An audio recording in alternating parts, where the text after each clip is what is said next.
Esther translated from the Greek Septuagint.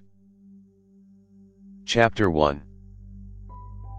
In the 2nd year of the reign of Ahasuerus the great king, on the 1st day of Nisan, Mordecai the son of Jair, the son of Shimei, the son of Kish, of the tribe of Benjamin, a Jew dwelling in the city Susa, a great man, serving in the king's palace, saw a vision.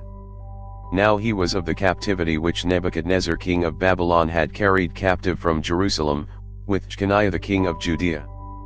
This was his dream: behold, voices and a noise, thunders and earthquake, tumult upon the earth. And, behold, 2 great serpents came out, both ready for conflict. A great voice came from them. Every nation was prepared for battle by their voice, even to fight against the nation of the just.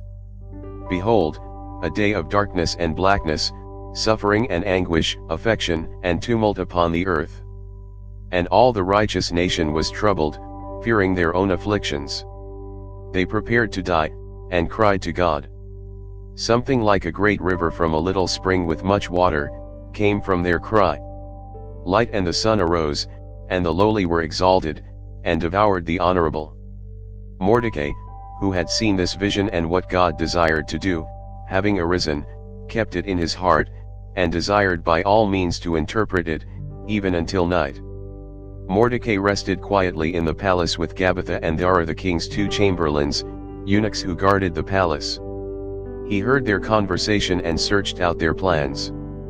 He learned that they were preparing to lay hands on King Ahasuerus, and he informed the king concerning them. The king examined the 2 chamberlains. They confessed, and were led away and executed. The king wrote these things for a record. Mordecai also wrote concerning these matters. The king commanded Mordecai to serve in the palace, and gave gifts for this service. But Haman the son of Hamdatha the Bugine was honored in the sight of the king, and he endeavored to harm Mordecai and his people, because of the king's 2 chamberlains. And it came to pass after these things in the days of Ahasuerus, this Ahasuerus ruled over 127 provinces from India. In those days, when King Ahasuerus was on the throne in the city of Susa, in the 3rd year of his reign, he made a feast for his friends, and the other nations, and for the nobles of the Persians and Medes, and the chief of the local governors. After this, after he had shown them the wealth of his kingdom and the abundant glory of his wealth during 180 days.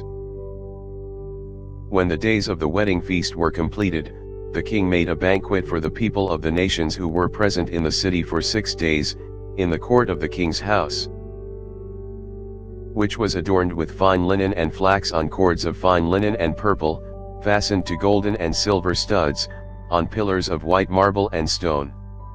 There were golden and silver couches on a pavement of emerald stone, and of pearl, and of white marble, with transparent coverings variously flowered, having roses worked around it.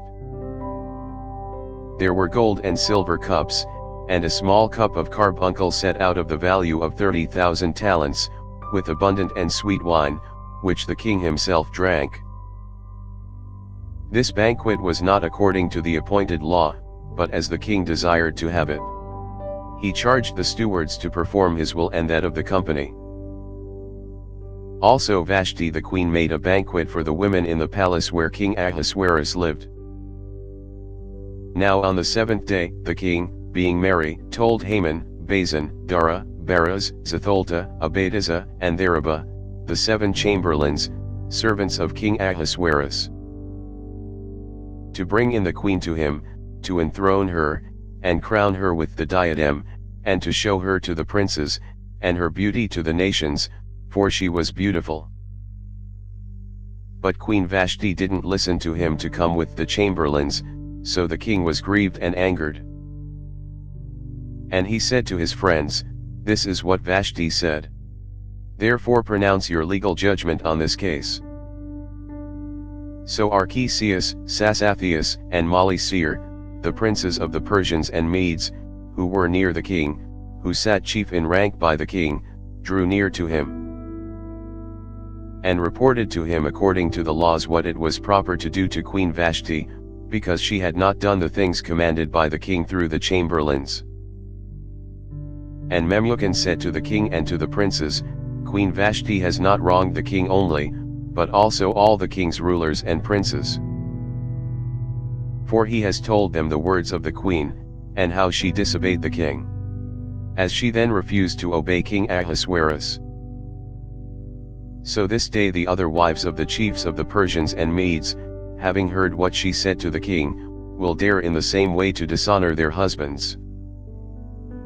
If then it seems good to the king, let him make a royal decree, and let it be written according to the laws of the Medes and Persians, and let him not alter it. Don't allow the queen to come in to him any more.